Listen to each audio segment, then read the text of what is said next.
grade promotion. Glad that everyone made it here safely. I'm just going to start today with a brief speech, mostly directed at our sixth graders.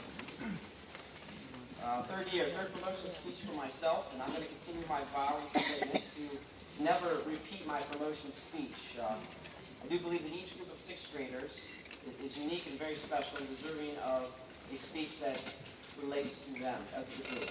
The class of 2021 is extra special to me. First and foremost, this class contains my oldest son, Reese. The fact that I get to see him each and every day at school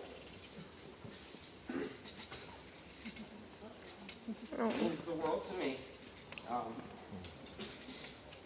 He may not think this now, but hopefully someday in the future he will look back and be proud that he was able to call his elementary principal Dad.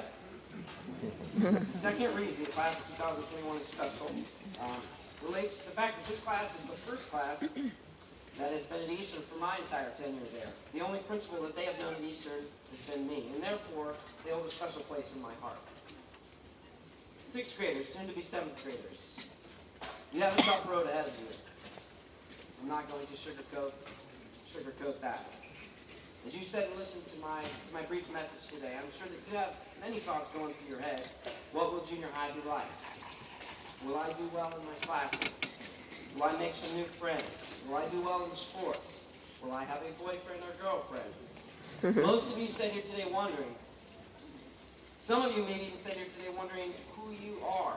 Possibly even asking, what group am I in? Am I in the cool kids? Am I in the smart kids? Am I in the not so smart kids? Am I in the athletic kids? Am I in the music kids?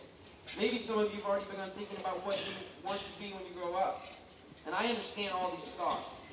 And for the most part, I want to tell you those are natural thoughts.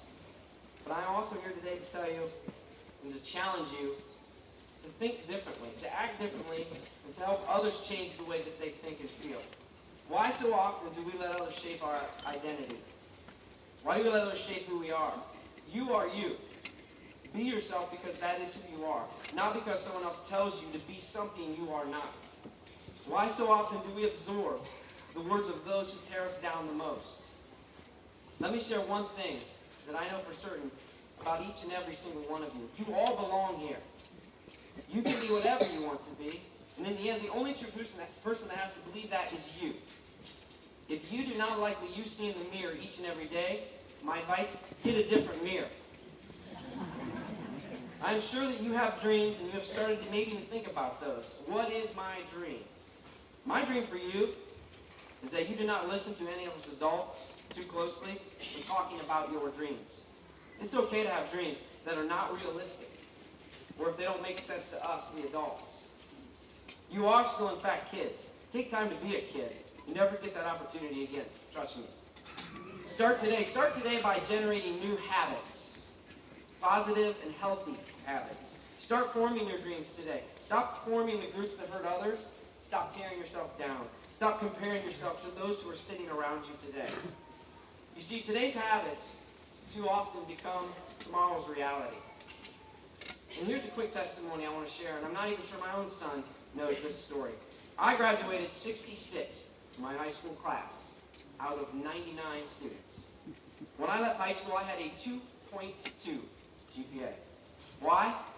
Because I had bad habits, and I had very little confidence when I looked in the mirror. I cared entirely too much about what group I was in instead of what class I was in.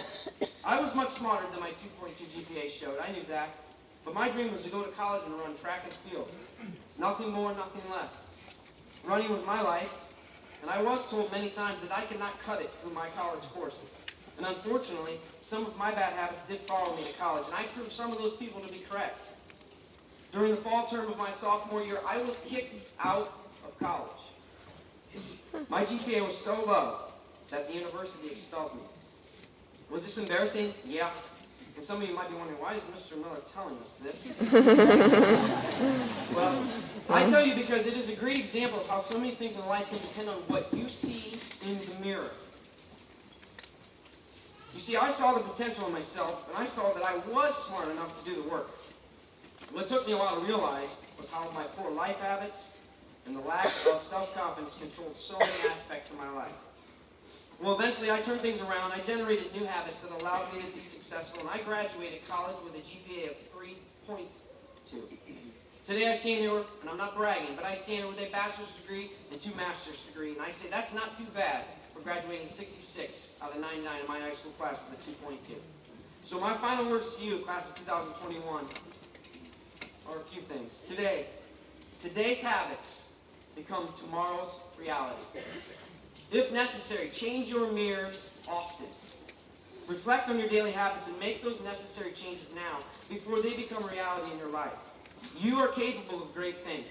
Get a dream or two, do everything you can, and then some to achieve those dreams. And you will go very far. I am very proud of all of you. I wish you only the best as you leave Eastern. Congratulations from my heart. Thank you.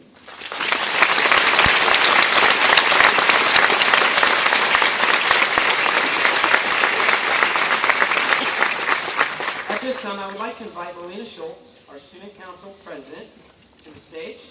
She will give us a brief speech and also present our Student Council members with their certificates.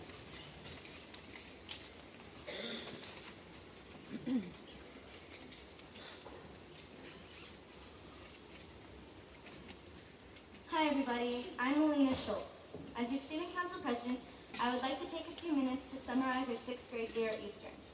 But before I do that, I want to mention all of the 6th grade Student Council members who have made a difference this year, which would be all of them.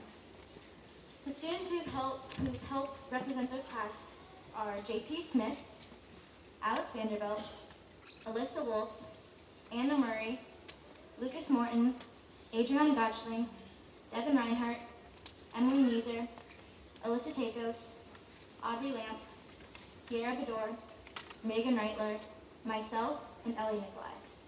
Our officers are J.P. Smith, who is the treasurer, Alyssa Takos, the secretary, Anna Murray, the vice president, and myself, the president.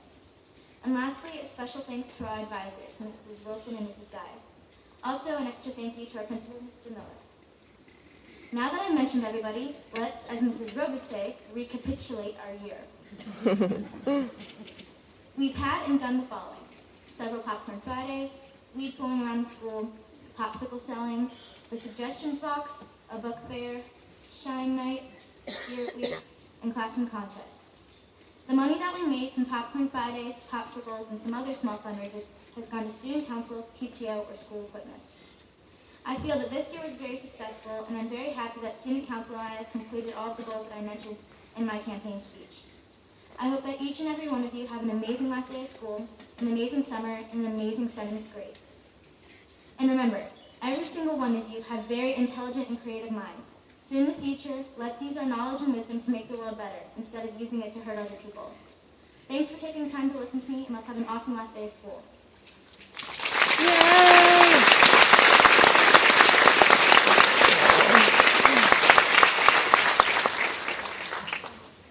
Thank you, Melina. I wanted to share just briefly. Student Council did a great job this year. Finishing my 3rd year, I would say it's probably been the best year since I've been a part of Eastern for Student Council. They've just done so much, and we are very grateful for that. Melina is an excellent leader, and I thank her for that. At this time, Mrs. Haas is going to come forward and give out some of our art awards. Okay, I'm Mrs. Gary, and we're going to do the classroom awards now. So the teachers that are going to, you guys going to pick them out? Destiny Green.